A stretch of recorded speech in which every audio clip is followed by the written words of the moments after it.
बाबा का ढाबा। शहर के घंटाघर के पास एक बूढ़ा बूढ़ी एक छोटा सा ढाबा चलाते थे।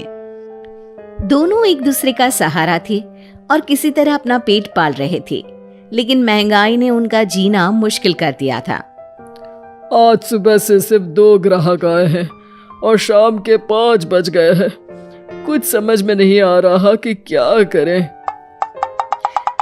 वो सब कह रहे हैं कि बाजार में मंदी आ गई है, इसीलिए सबकी गिराई नहीं चल रही। अरे बुढ़ापे में पैसों के लिए इतनी मगजमारी करनी पड़ रही है। अभी तो हाथ पैर चल रहे हैं तो काम धाम हो जाता है, बिस्तर पर आ गए तो पता नहीं कैसे चलेगा। बेटा बेटी सब छोड़ के चले गए हमको, बस गरीबी ने नहीं छोड़ा। भगवान के घर देर है अंधेर नहीं, सुनते सुनते हमारी आंखों में अंधेरा छा गया। कल भी बचा हुआ खाना कुत्तों को देना पड़ा था, आज भी यही करना पड़ेगा। रोज की तरह आज भी ग्राहकी नहीं हुई थी। रात को बाबा और अम्मा सड़क किनारे बने अपने ढाबे में ही सो जाते हैं। अगले दिन सुबह सुबह ही एक ग्राहक आ जाता है।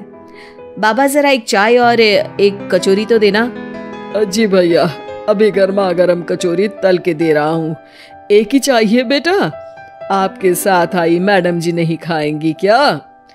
नहीं नहीं, मैं ये सब रोड की चीजें नहीं खाती हूँ, आप इन्हें ही खिला दो। और जल्दी करो ना, रितेश मूवी जाने के लिए लेट हो रहा है। अरे बाबा, लाल चटनी ज्यादा डालना। हाँ। लेकिन उसके बाद फिर पूरे दिन कोई ग्राहक नहीं आता और फिर से सारा खाना वेस्ट हो जाता है। ये सिलसिला कई दिनों तक चलता है और तभी एक दिन एक लड़का वहां अपना मोबाइल लहराते हुए पूछता है, हेलो दोस्तों, कैसे हैं आप सब? ठीक ही होंगे, मैं भी ठीक हूँ। और आज हम हैं किशनगंज के बाबा के ढाबे पर। चलिए देखते हैं कि बाबा क्या क्या बनाते हैं।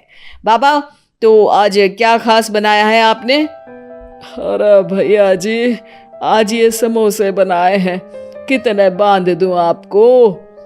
हाँ भैया जी, लाल चटनी के साथ बहुत अच्छे लगेंगे, ले लीजिए ना। ये देखिए दोस्तों, समोसे को बांध कर दिखा रहे हैं और ये लाल चटनी को देख के तो मुंह में पानी आ गया। आज तो मजा आ जाएगा, आइए चखते हैं दोस्तों। लड़का समोसा चखते ही तारीफों के पुल बांध देता है। वाह वाह वाह, मजा आ गया, इतना अच्छा समोसा मैंने तो कभी नहीं खाया। आपको यहाँ जरूर आना चाहिए और ये समोसा जरूर खाना चाहिए। और एक चीज, ये देखो, ये रोड साइड पर इनका ढाबा है, इनकी हेल्प तो होनी ही चाहिए। अच्छा, वैसे और क्या क्या बनाते हैं आप? बेटा, पराठे मैगी सब बनाते हैं। वाह वाह, इतना अच्छा खाना बनाते हो, बहुत भीड़ होती होगी। अरे नहीं बेटा, कोई नहीं आता हमारे ढाबे पे, पैसे पैसे को तरस गए हैं। अरे आप रो क्यों रही हैं? रोइए मत, क्या हो गया है? अरे बेटा, कुछ बिकता ही नहीं है, आधे भाव में चीजें बेच रहे हैं, प्यार से बना रहे हैं, फिर भी।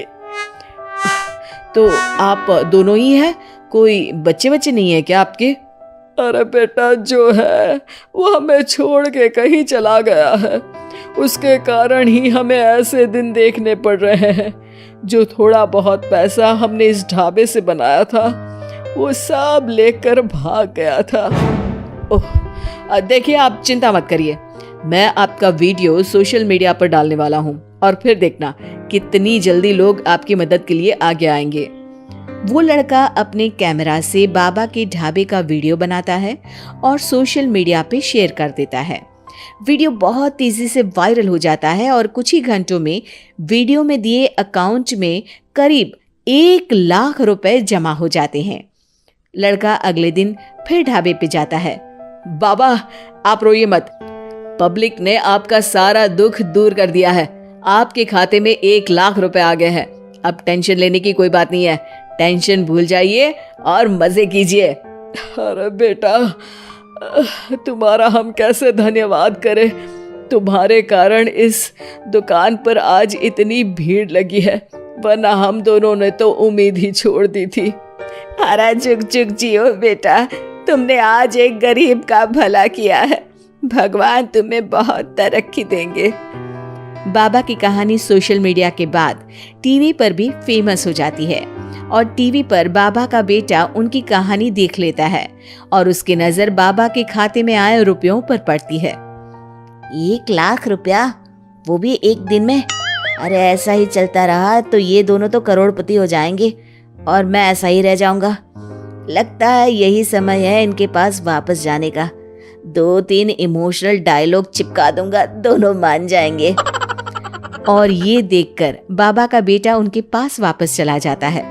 अब बाबा मैं आ गया बाबा, अब मैं आ गया हूँ, आप चिंता मत कीजिए, मैं आपकी पूरी मदद करूँगा।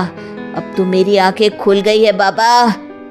अरे बेटा, कितना याद करते थे तुझे मेरे लाल।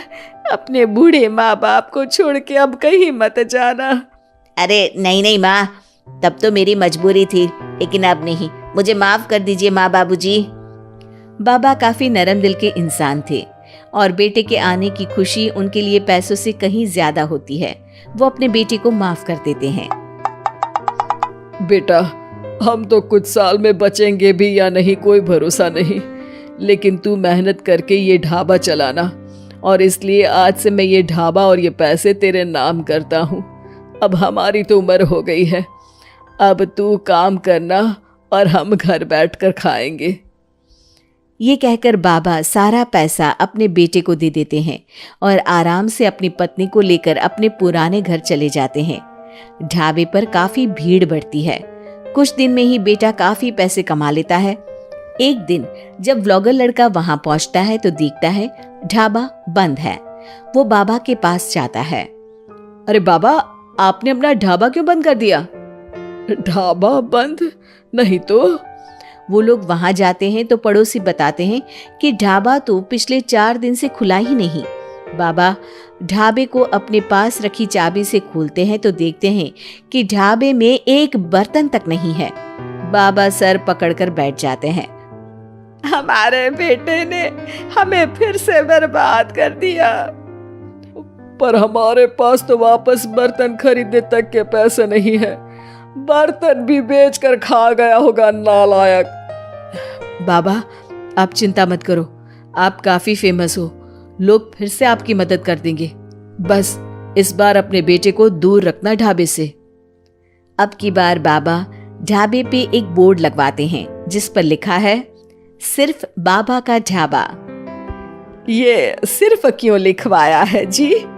ताकि अपने बेटे को पता चले कि ये सिर्फ उसके बाबा का है, उसके लिए अब यहाँ कोई जगह नहीं।